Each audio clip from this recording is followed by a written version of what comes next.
Earlier this year, Boston Mayor Marty Walsh in the Highland Street Foundation and the Boston Red Sox President CEO Larry Lucchino formally unveiled a first-of-its-kind initiative designed to bring Fenway Park experience to 3 of Boston's neighborhood parks with the inaugural Out of the Park program, already having taken place in Roxbury at Jim Rice Field and Franklin Park in Dorchester. Each Out of the Park event features a live viewing of a Red Sox away game on a massive screen with cut-ins by a live game announcer. The event also includes many of the signature elements and amenities found at Fenway Park and Yawkey Way during Red Sox home games. So to tell us more about this unique partnership, we welcome back Highland Street Foundation Executive Director Blake Jordan, and this time he's joined by Dr. Charles Steinberg, Boston Red Sox Executive VP and Senior Advisor to the CEO. Welcome to Urban Update, well, and great to see you in here, Doctor. Well, Charlie, let's start with you.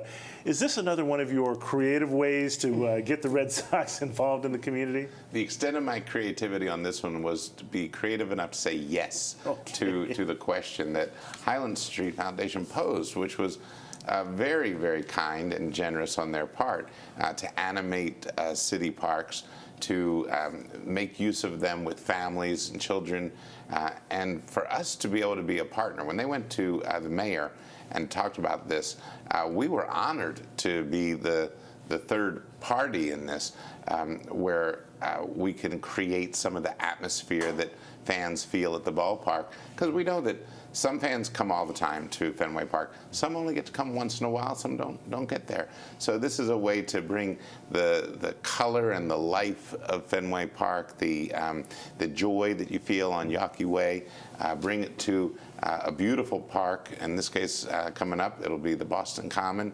and it sounds great for families, and it's been great for families. Now, Blake Jordan, how did this collaboration come together with your organization, with the Red Sox, and with Mayor Walsh? It was actually quite simple. The trustees had a meeting with the mayor and said, you know, what are some of the things we could do to be helpful in the community? And we talked about a variety of things, and one of them was we've got this great public park system, and how can we better utilize it? And what would people like to come and do in the park? And we naturally thought of the Red Sox and said, what if we were to see if the Red Sox would come and we could show these games and recreate Yawkey Way? So everything you'd find on Yawkey Way, the face painters and Wally and all of it, but it would all be for free. And we went to the Red Sox, and they were great and said we'd love to partner, and it's been a terrific collaboration. Wow, sounds great. Now, Dr. Charles, take us through one of the magic of one of these nights. Now, we've had 2 of them already in Roxbury and Dorchester, and there's one more left that's going to be on the Boston Common, and that's going to be July 27th. Just sort of take us through what fans can expect. Well, it might be a baseball Woodstock for children. You know, imagine kids and their families on the Common on a, we hope a beautiful summer day, watching the ball game. But that part would be not as personal as we make it by having our PA announcer, by having our organist, by having Wally the Green Monster.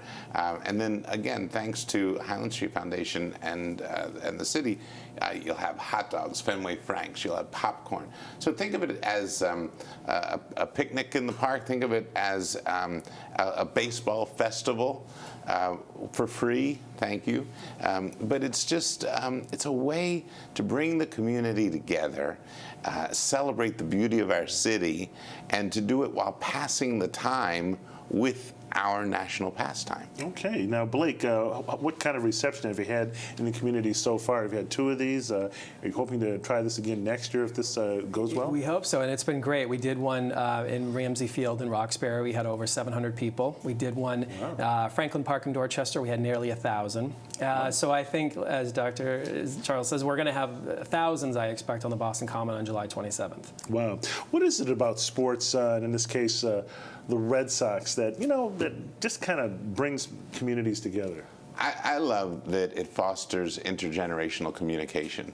That it may be a mom talking to her 7-year-old son. It may be a grandfather talking to his granddaughter. It may be telling tales from Ted Williams to Yaz to Big Papi. There's this conversation that is broad in baseball, but yet unique to Boston when the storylines that we've had in this city have been so memorable. You know, we've had everything, and we've had it all. And you know, what do you do once you've had it all? Well, you try to have it all again. And the stories of inspiration, when family members can use baseball as a teaching tool, and you can teach children that, you know, look, they were down 3-0 in 2004. Nobody gave them a chance, and they did what had never been done before. And you're going to remember that next time, you know, you're facing a difficult situation. Or last year, no one thought we were going to win the World Series last year, you know, except maybe the players themselves. Okay. Never stop believing in yourself. Self-esteem. Never stop believing in your teammates. Teamwork.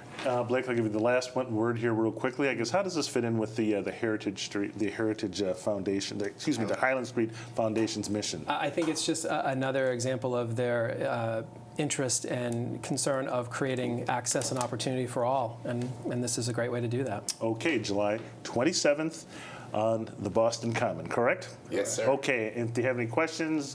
RedSox.com. HighlandStreet.org. Okay, all right. It sounds like it's going to be a great afternoon, a day game, right? Yes, 1:40. When you can come as early as 1 o'clock in the afternoon. Okay, all right. Sounds great. Well,